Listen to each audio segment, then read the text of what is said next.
What is up, nerds? In today's video, I am going to be going over how I like to slay Vorkath using melee. This method to me is by far the best and most chill method for taking on the money dragon, and with this setup I'm using, you can expect around 7 kills per trip, and even before you know it, you'll be making bank and becoming a Vorkath pro.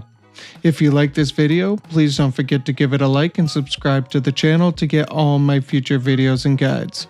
A quick reminder, my baby could be born any day now, so if you don't see me uploading a video for a week or two, you all know why.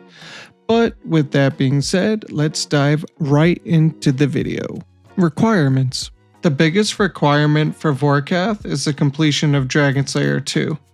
Once you've completed that big boy quest, it is recommended to have it around 80 attack and strength, 75 defense, and 70 plus prayer for piety. Having some decent armor and weapons is also, again, not necessarily needed, but pretty recommended to make things a lot easier, kills to be faster, and trips to be extended. Mechanics. Vorkath uses all 3 attack styles. If you stand in melee distance of him, he can use melee and hit you for up to 32 damage. When standing at a distance, he uses either range or mage attacks. As you can see on this chart, there are a few different magic attacks he uses, all of which are easily avoidable with prayer, potions, or a shield. Vorkath's standard Dragonfire attack hits depending on the amount of Dragonfire protection you have. This chart shows the layers of Dragonfire protection and what will keep you immune, partially immune, or not immune at all. Basically, if you have Protect from Magic, Super Anti-Fire Potion, and a shield on, you're good. Otherwise, you'll be using a combo of any 2 to make yourself partially immune if that's what you choose to do. His green magic attack inflicts venom, and an anti-venom pot or serpentine helm will negate this entirely. His pink magic attack will turn your prayer off when it hits you. Having your prayers preset is an easy way to mitigate this. His death ball attack, where he launches an orange fireball into the air, making you move 2 squares away to avoid a fatal or near fatal blow. Vorkath also has a standard magic attack, which can be negated with Protect from Magic. And lastly, his standard range attack, which can be also negated with Protect from Range, but with us using melee, we will be tanking these range hits. Every 7th attack, Vorkath will use one of 2 special attacks. The first special attack is always random, meaning either one could come first, but after that, every 7th attack will be the opposite special. One of the special attacks is when Vorkath shoots a white mage attack at you, freezing you in place. You must use Crumble Undead on the spawn that he launches in order to avoid a hit up to 60. His second special attack is when he launches acid pools all over the map, and also launches fireballs at you rapid fire. Simply continue to walk around to avoid fireballs hitting you, as they deal massive damage and it's very fast. Avoid acid pools while walking around as well to avoid any damage during this attack. How to get there? There are a few different ways to get there. The 2 most common are having your house set in Relica or having the construction cape and teleporting to Relica via that.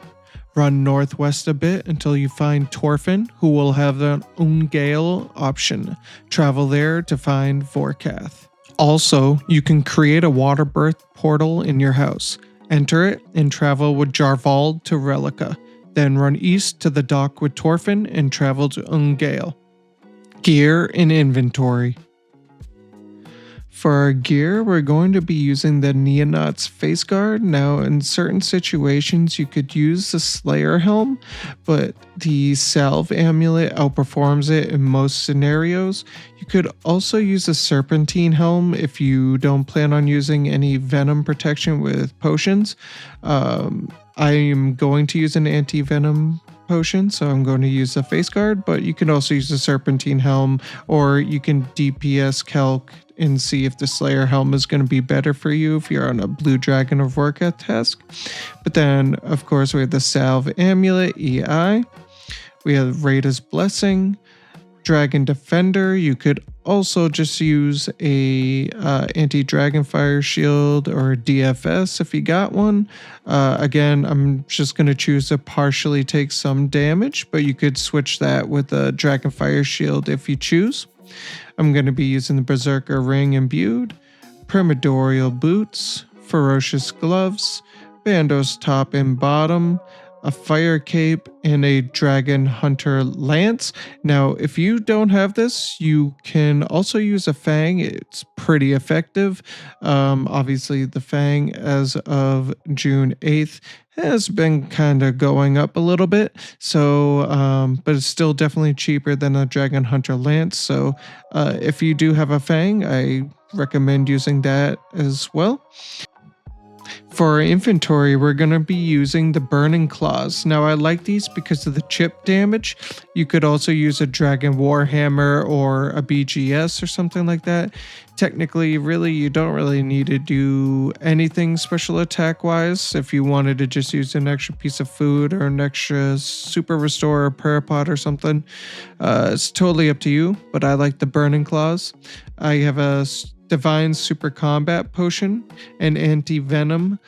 You could also bring the extended version, or if you're using a Serp Helm, you can just eliminate that as a whole and bring another piece of food or Super Restore or whatever. I have an extended Super Anti-Fire Potion, and I will be using Protect from Magic as one of my layers of fire protection, so I will be taking a little bit of damage but mitigating most of it. 3 super restores, an anglerfish to eat before we go, and we will replace with another manta, the rest mantas, and a rune pouch with dust runes, chaos runes, and law runes to cast Crumble Undead, as well as our home teleport. For our quick prayers, we're going to be using Protect from Magic and Piety. And yeah, that's all you really need to know. As far as your inventory, again, you can use whatever food you want. You can use anglers, sea turtles, whatever. If you want to add in a couple Kawambons to quick eat, or, you know, get rid of a couple for an extra restore or two, you can. You can also use a Slayer Staff to cast Crumble Undead if you don't want to manually cast it. Example KC. To begin, hop over the ice chunks to enter into Vorkath's sleeping area. At this point, I'd like to turn my run off and walk up to Vorkath. Then I take a sip of my pots, turn on my special attack, and poke Vorkath to initiate the fight. You should note that Vorkath is very weak to stab, so make sure your claws and main weapon are set to stab, and be sure your magic defense isn't under -65, otherwise Crumble will splash. I like to use 2 specs in the beginning and then begin attacking. Watch out for pink mage attacks and be ready to turn your prayer back on. After the first 6 attacks, Vorkath uses his special attack, which happens to be acid pools in this one. Simply continuously walk and avoid acid pools to avoid damage. Once the pools disappear, it's safe to begin attacking Vorkath again. Do this until another 6 of his attacks go by.